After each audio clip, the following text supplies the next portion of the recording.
Hello and welcome to today's webinar, Global State of Least Privileged Security. Today's event is brought to you in partnership with Thycotic and produced by Actual Tech Media. We've got a great event lined up for you today. Thank you so much for joining us. Before we get started, just a little bit of housekeeping information that you need to know about. We want this to be an educational event. We want to get all your questions answered about lease security and security challenges that you might be facing at your company. That in mind, I want to remind everyone that the questions tab is on the left-hand side there of your audience console.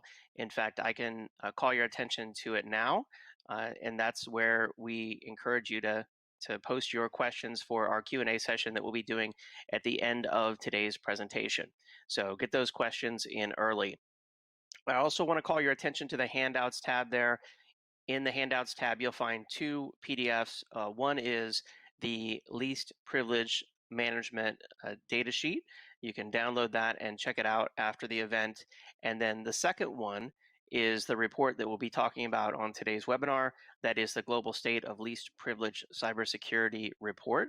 So make sure that you get those handouts downloaded now so you can review them after the event. And then finally, we'll be announcing the winner of an Amazon $300 gift card on today's live presentation.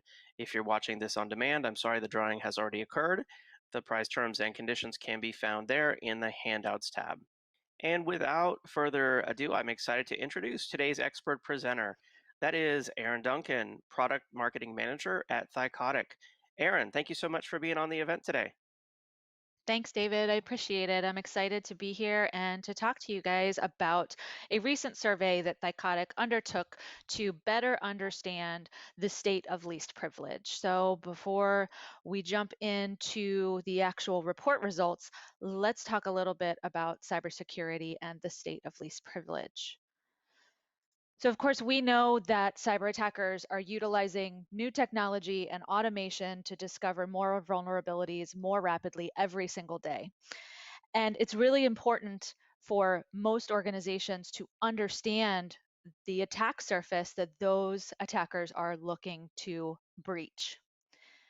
And of course, when you look at this attack surface, for most organizations, it's a massive amount of privileged accounts, servers, boxes, your entire IT infrastructure that could be breached. So let's talk a little bit about what that privileged account attack surface looks like.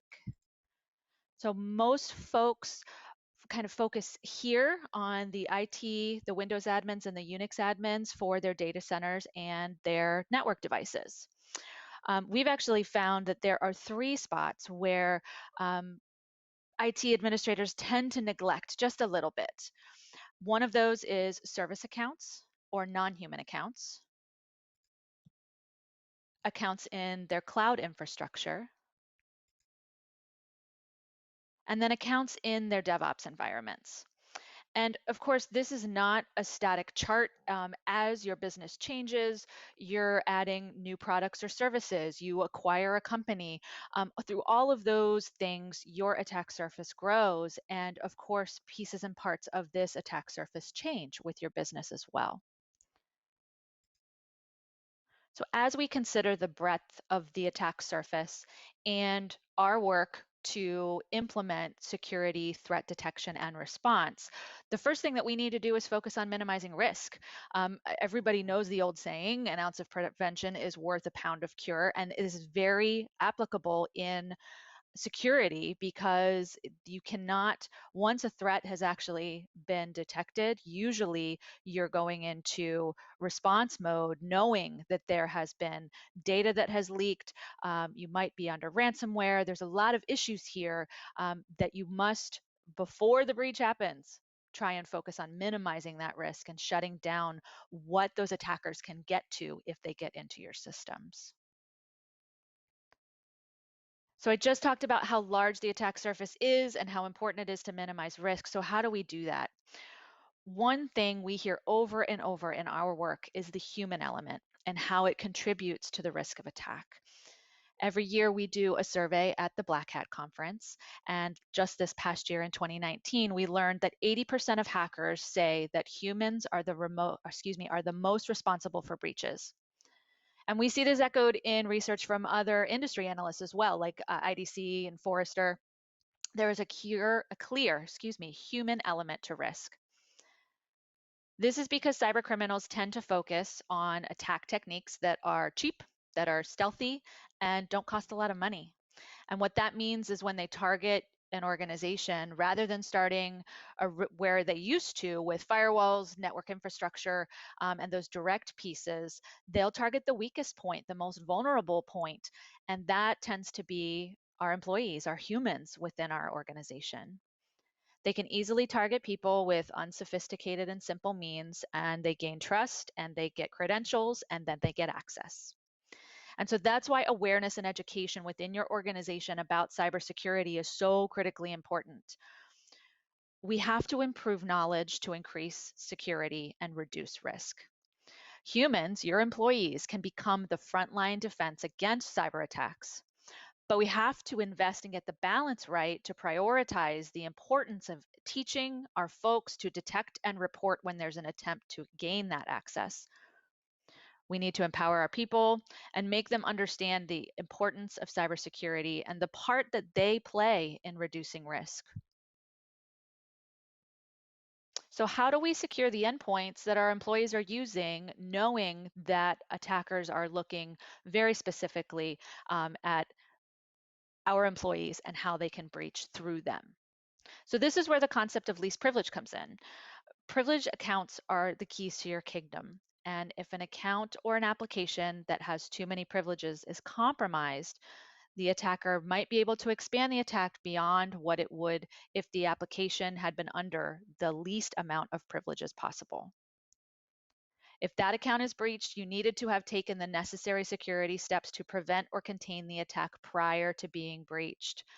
This goes back to what I was saying about minimizing risk. It can be difficult to prevent or contain an attack if you haven't taken the needed steps before the breach happens.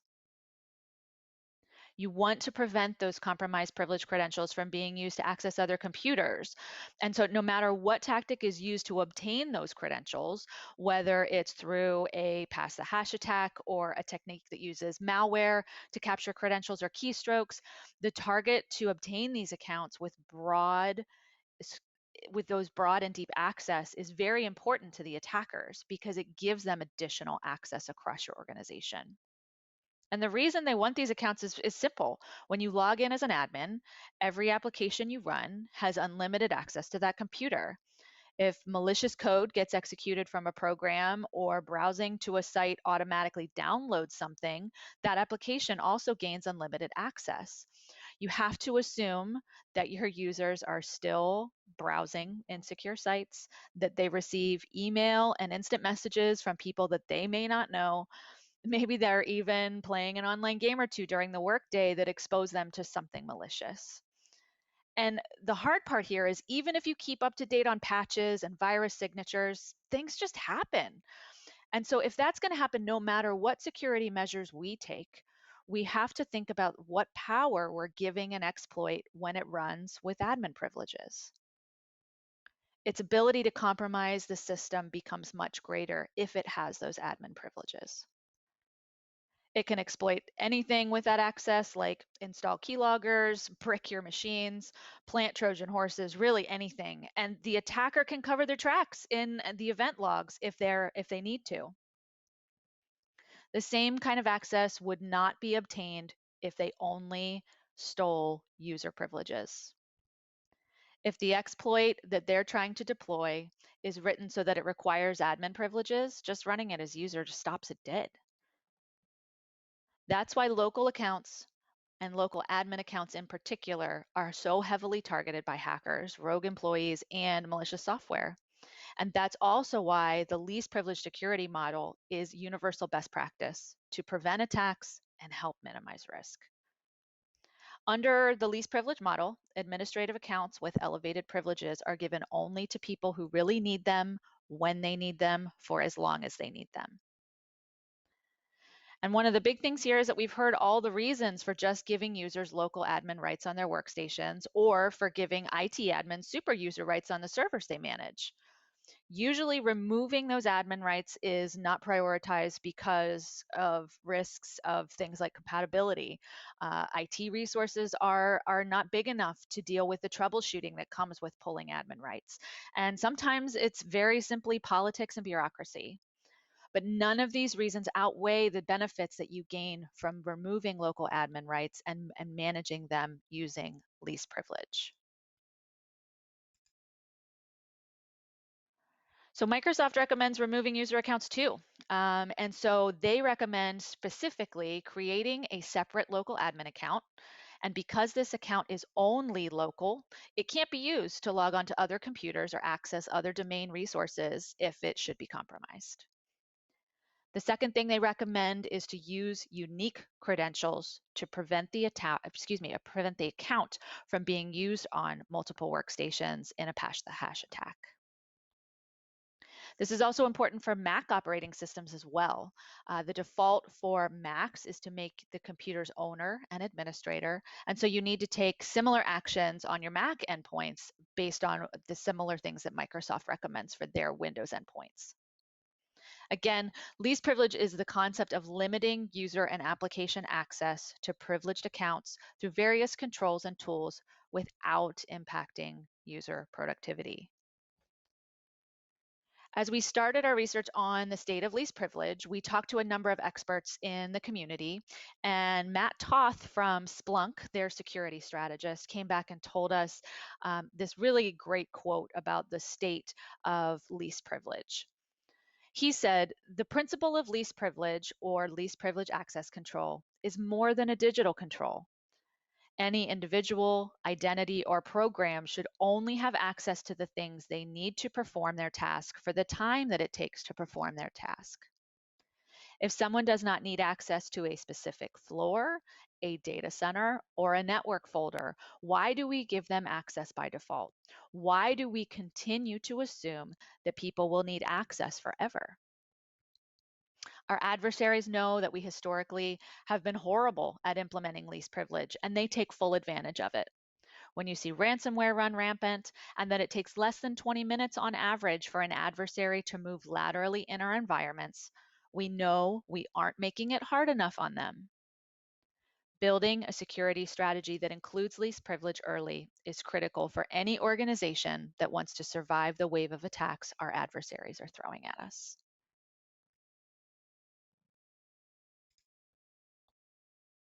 And Thycotic's chief security scientist and advisory CISO agrees that the principle of least privilege is critically important to enforcing strong privilege security and minimizing risk.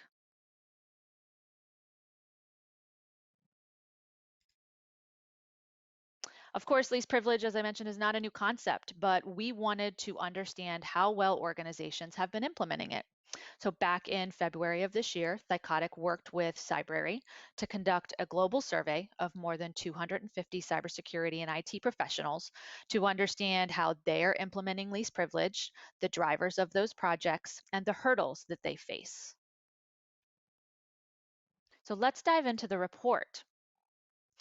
Our key takeaways are: least privilege is too complex for a single technology fix. It must be an ongoing program. When we look at enforcing least privilege, it's highly complex, involves hundreds, if not thousands, of users, endpoints, applications, and services that need access to privileged permissions. The key in a program is to recognize and properly plan for that complexity and the challenges that these programs have in implementation.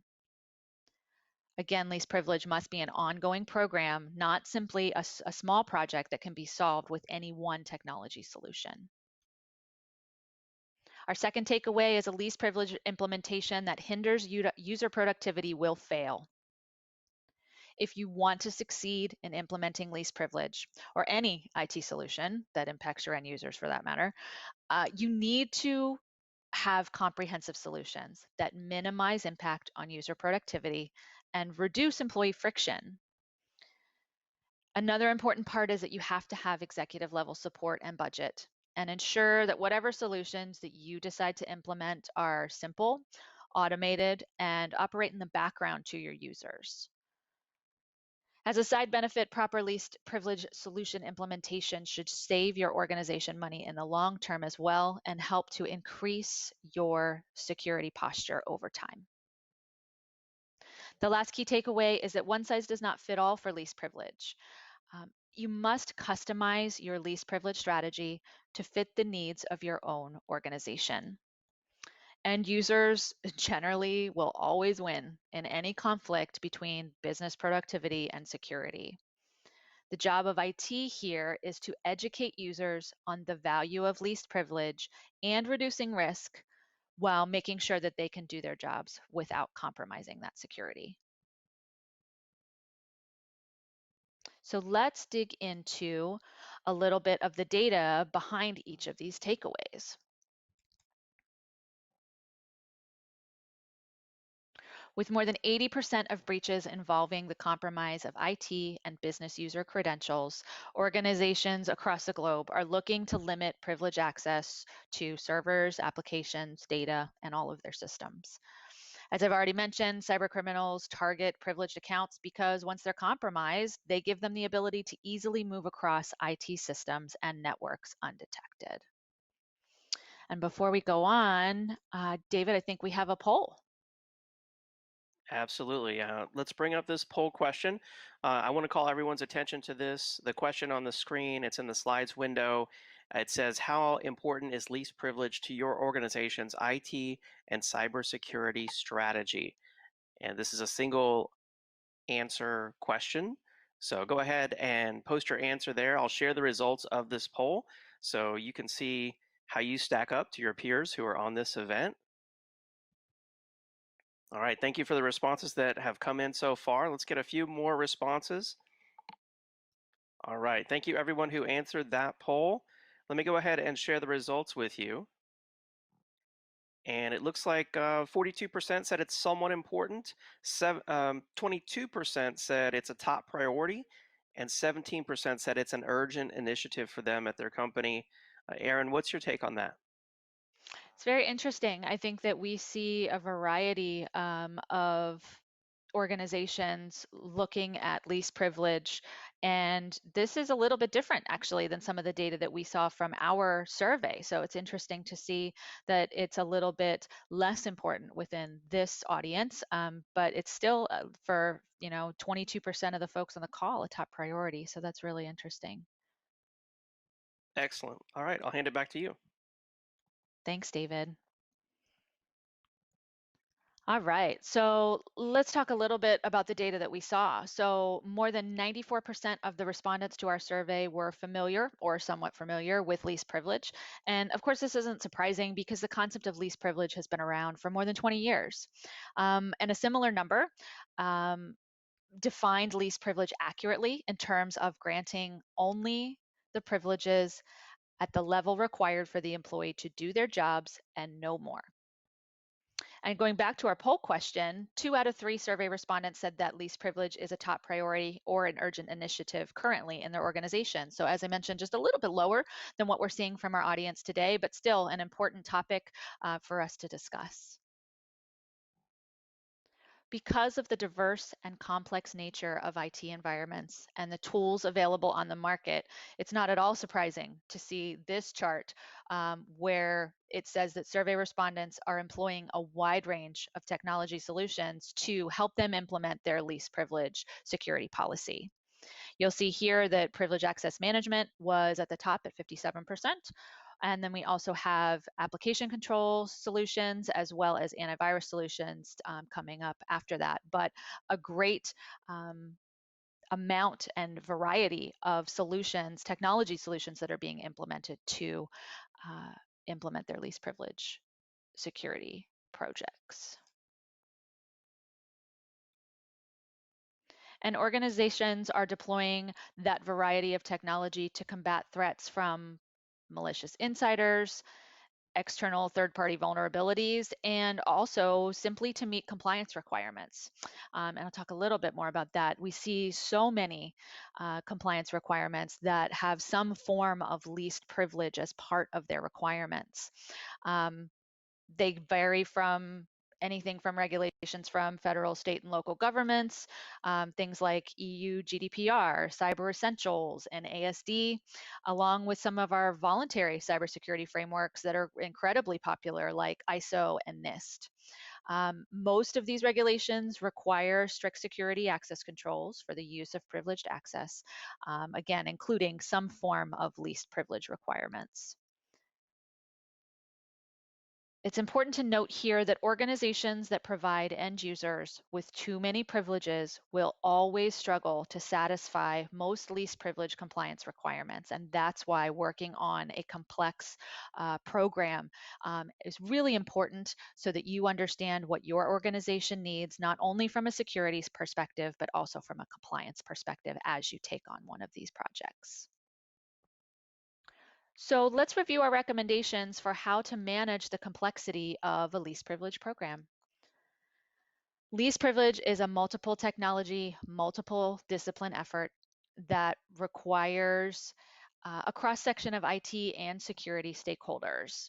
It also requires collaboration with all parts of the organization, including your CISO, IT security management, all the way to your desktop folks and service delivery administrators.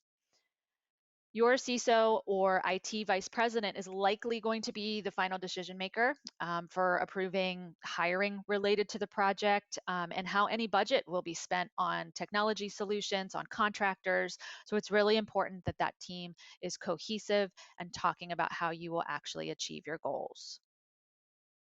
As part of your least privilege implementation, I would recommend that you appoint kind of a least privilege champion. This is someone who recognizes the need for the solution and the project, who serves in a general security role with responsibility for identity and access management or privilege access management. This champion should also be the point person to communicate and coordinate with other influencers and stakeholders throughout that implementation process. Some of the key stakeholders for a lot of these projects include network security, application security, and other endpoint related departments. So it's important to get that whole team together so that everybody understands the goals and how you're going to achieve them. Secondly, privilege access management or PAM software tools provide essential cornerstone for automating the implementation of least privilege and its ongoing management. The person responsible for daily task management of a PAM tool or tools, depending on how your organization decides to tackle this, should be in your identity and access management group again. Typically, this role is focused on either the service desk or the infrastructure side of things. And you'll also need to involve the right team to develop standards or your reference images for both your servers and workstations so that the tool can actually work together. When configuring your policies that govern least privilege enforcement, the security and identity teams need to be engaged with your entire employee group. Taking away end user admin permissions on their machines and ensuring that they can still run the applications they need will be just as important as implementing the technology and security measures from an IT perspective. You cannot afford to sacrifice usability for security here.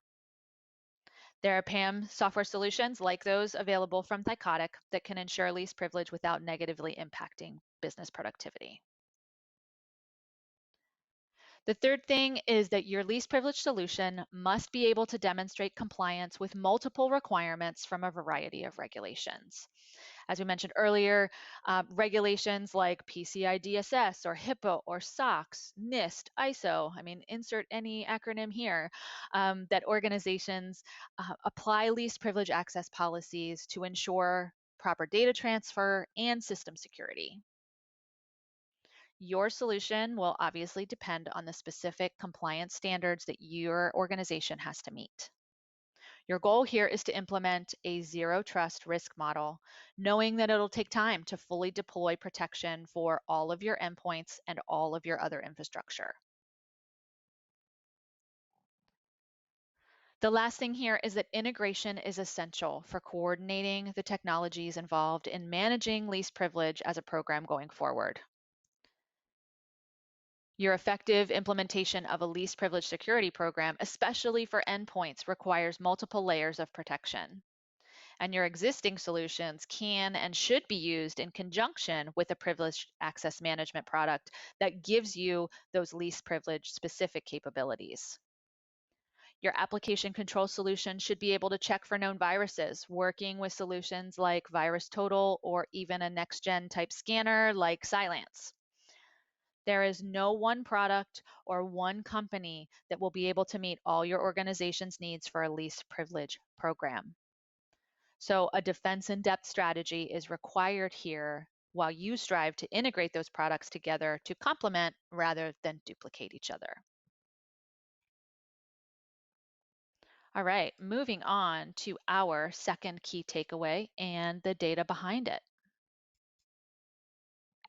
David, it's time for a little bit of interaction with our audience. Excellent. I've just brought up our next poll question, and that is, have you tried to implement least privilege before and failed? It's a simple yes or no question. I'm curious to see the results of this one.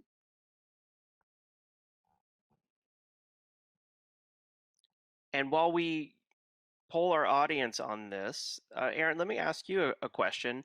And that is, when I think of least privilege, I think of really a model of assigning security privileges. Is there more to least privilege than a security model where you assign the least amount of privileges that someone needs to do their job? I mean, is it that simple or is there more to it? It can be that simple. There are lots of ways that we are starting to see additional policies come about and additional, um, I'm trying to think of the word, it's a predictive model in least privilege as well. But at its base, it really is simply a security model where least privilege, the least amount of privilege is provided for folks for what they need to do and no more, and for the amount of time that they need and no more. Okay. Okay. Interesting. All right, so we've got some good responses here from the audience. Let me go ahead and share the results from this. 77% said they haven't tried to implement it before with a failure, and 22% said yes, they have tried to implement it and failed. What's your take on that, Aaron? Yeah, that seems to be right along the same lines of the data that we collected as part of our survey. It is because it's such a complex program, it's not unusual for these things to fail. And we'll go into a little bit more on the reasons why a lot of these projects fail and dig more into the data. Okay, excellent. Awesome. Thanks, David. So in our survey, we asked our respondents if they had also been a part of a failed initiative to implement least privilege, and a fifth, so about 20%, said that they had also been part of a failed initiative. So our audience is very much in line with those results. If you look at the data here, the causes of failure when implementing least privilege stem from things like employee complaints, a lack of executive sponsorship, limited or no budget, complexity, and changes in management. For the best chance of success, a least privilege program should be automated so that the least privilege security enforcement operates in the background, again, without impacting user productivity. Clearly, based on these results, it's critical to have executive level support and sufficient budget as well. So what are our recommendations for this key takeaway? The first one is that maintaining user productivity should be your number one priority when deploying any solutions for your least privilege project. Keeping users happy and productive while removing local admin rights can clearly be a challenge. Based on the data that we just saw, it's one of the main reasons why these implementations fail. To avoid user complaints, organizations can easily fall into risky practices like giving local users their local admin rights on their workstations or giving IT admin super user rights on the servers that they manage.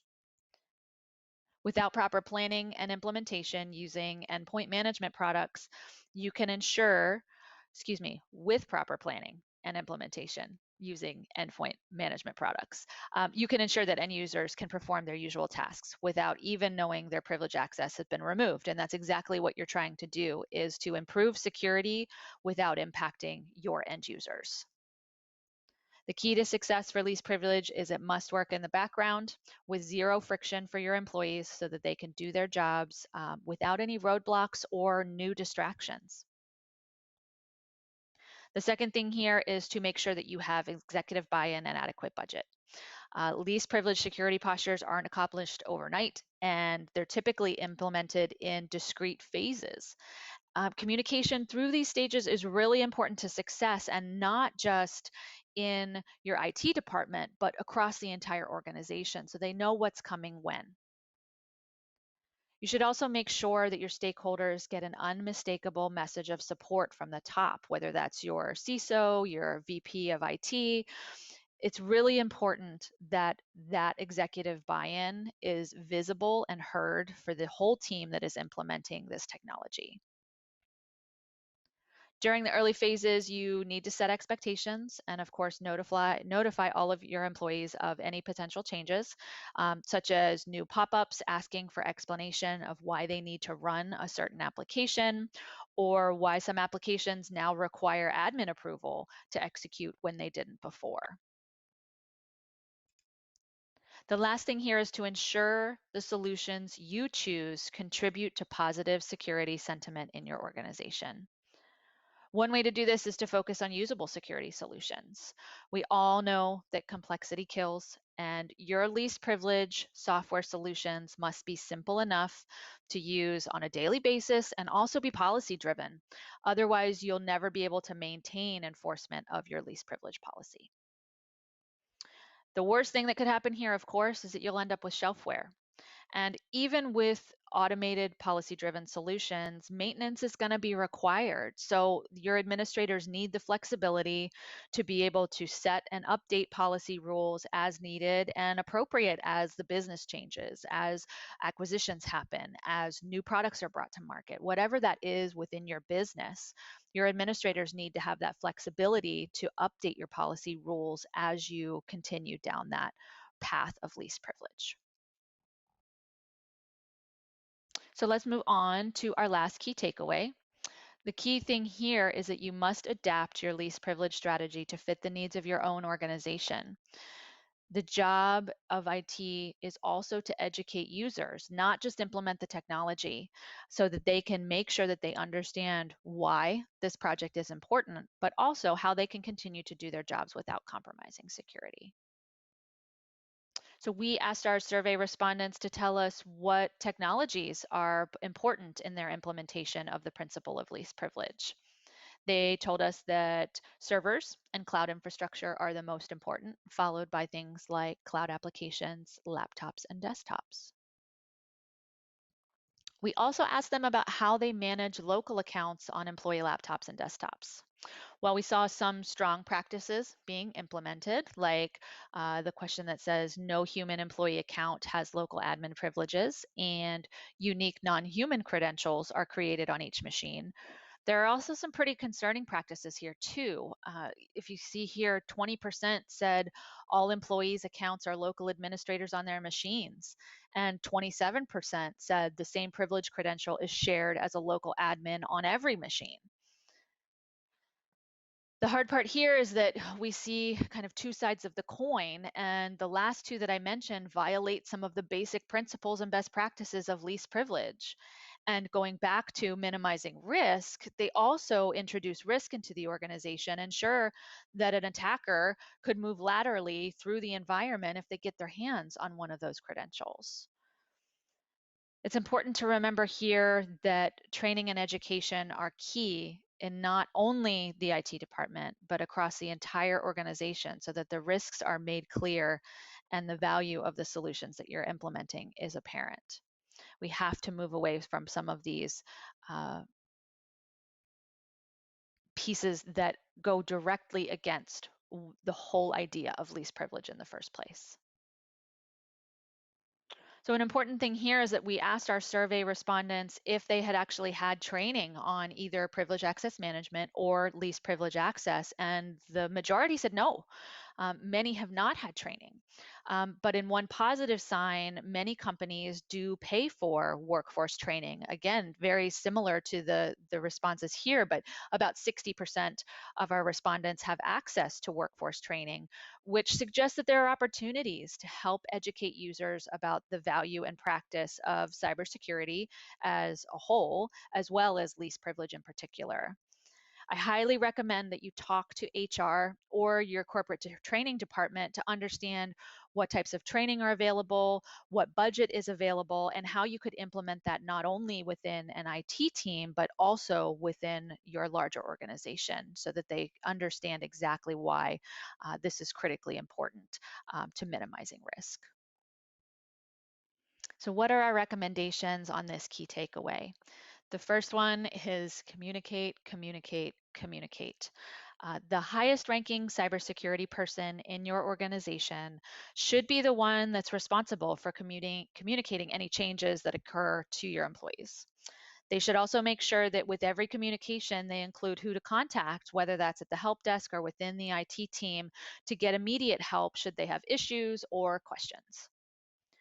They should also work with the department heads outside of IT to make sure that that info has been kind of taken down into the departments and it's clearly understood. The second thing here, like I just mentioned, take advantage of your organization's workforce development team and budget. You have people who do this for a living and could help you come up with a training program that would make it really important and impactful to show why this least privilege program is important. The great thing here is you can educate both your IT professionals and your users and get them to act in the organization's best interest. The thing that you can do to start your least privileged journey is to discover and identify the riskiest applications running in your environment, especially the applications that require elevated permissions to run. Many solutions in the market offer this functionality. The last thing is to control your environment with automated software solutions. Using privilege access management products to set and maintain least privilege security best practices behind the scenes is really important. Traditional user privilege practices, such as giving all employees local admin privileges or sharing a local admin credential across machines, will undermine your least privilege project from the start. By removing local administrative privileges on your endpoints, organizations can reduce their attack surface and block that primary attack vector to prevent a variety and majority of attacks from occurring. And so let's talk a little bit about the benefits of implementing a least privilege strategy.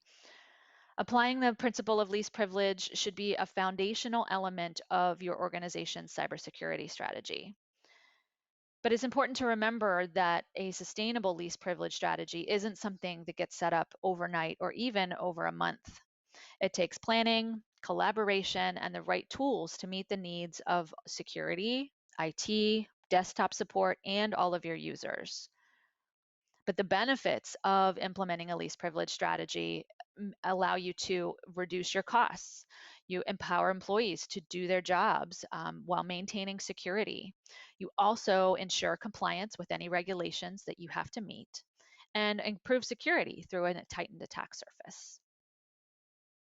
So as David mentioned at the top, we have in the handout section of the console the full report on the global state of least privileged cybersecurity, as well as information about Thycotic's offering for least privilege.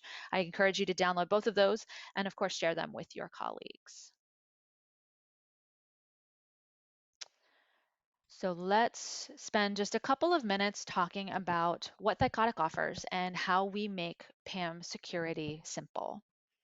I touched on this a bit through my presentation, but it's important to remember that privileged accounts provide high levels of access and exist in IT technology across a very complex cloud and on-prem infrastructure. We see this again from the attack surface slide that I shared in the beginning. There are lots of folks accessing lots of different types of infrastructure and endpoints, and we want to make sure to secure them, but it's difficult to do on a one-off basis. And so the key here is that with using Thycotic solutions, we allow automatic identification of your privileged account risk. We continuously monitor suspicious behavior and the secure storage of your privileged accounts. We offer real-time detection, alerting, and response to malicious privileged account activity and enforcement of your least privilege policy through application control.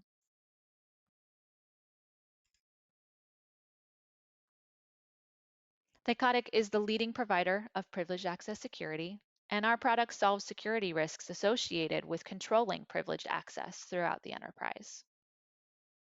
Our products are built to sustain adoption, and as more companies mature in their privileged access security programs, including least privilege projects, the need to extend the benefits of PAM to different end users and groups within the organizations across all sizes continues to grow. All right. I think we are ready for questions, David, if we want to jump into those. Excellent. Yeah, we do have some great questions coming in. Really great presentation. We got some great feedback out there from Angela. Really enjoyed your presentation and some other attendees as well. So yeah, let's do some questions. And while we do that, I'm going to bring up this poll for everyone in the audience. The question on your screen there is, what additional information would you like about the Thycotic solution? And we'll just leave that up while we do some Q&A. So I know you can see the questions that came in there in the queue, Erin. If there's any that catch your eye, feel free to interrupt me. But the first question that I saw was actually, I like this one. With so many teams out there working from home or remotely, is least privilege something that we should prioritize with employees who are now working outside of the organizational perimeter? Is this more important or less important with everyone working from home or remotely now, Erin? Yeah, that's a great question. And I think most people right now are asking that, and not just about least privilege, but about security in general. I think least privilege in particular should be prioritized, but the caution that I'll make here is that you need to work closely with any vendors to make sure that your use cases are covered with any software or technology that you're going to purchase to help solve this problem. Um, the main thing here is that least privilege can sometimes be more difficult or more time consuming to implement with people bringing their own devices. So if, for example, everybody shifted to working from home and rather than taking their desktop or laptop from your organization, they are using a home computer, it can be much more difficult to implement least privilege because that's not you don't have the security tie-in to those endpoints, and it just makes it much more difficult. The other thing that we're seeing is that there's been a rise of use of things like Zoom and Slack and Microsoft Teams, of course, and through those meetings and instant messaging applications, people are sharing passwords because they can't just turn around and ask somebody for them, and so that's risky in and of itself. So it's really important to centralize and govern access to those cloud applications, as well as make sure that you're securing any endpoints, especially if if your organization has allowed your folks to bring their own devices. And that's not just talking about with the current situation of phones and tablets, but all the way to laptops and desktop computers as well. Okay. Okay. Very interesting. All right. Next question. How do you track the progress against goals for a least privilege project? Yeah, that's really, really interesting. And so part of that is that as you start planning your least privilege project, you have to set goals. New rule, there will never be a project that doesn't have goals against it. And so then once you have started to implement technology solutions against that, there are usually lots of reporting that come out of the box that can help you track progress against those. So for example, say, if you want to see how many of your endpoints are in compliance with your least privilege policy, there's likely a report that says this percentage are that meet that least privilege policy and this many do not. And so then you can focus on the ones that do not. Um, if you want to look at executables running on endpoints, there's usually a report that you can pull for that as well. There's lots of different pieces and parts that reporting out of the box with most solution allows you to track against any goals that you have for your least privilege projects. Got it. Got it. Okay. And here's an interesting one that came in. Does Thycotic audit and analyze service account activity? Yes, we do. We actually have a specific solution called Account Lifecycle Manager that allows you to track and audit all non-human accounts in particular. So that's a great solution that I would recommend you take a look at. Okay. Nice.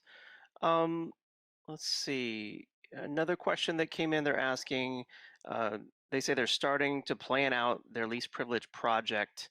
Where should they get started? What do you recommend?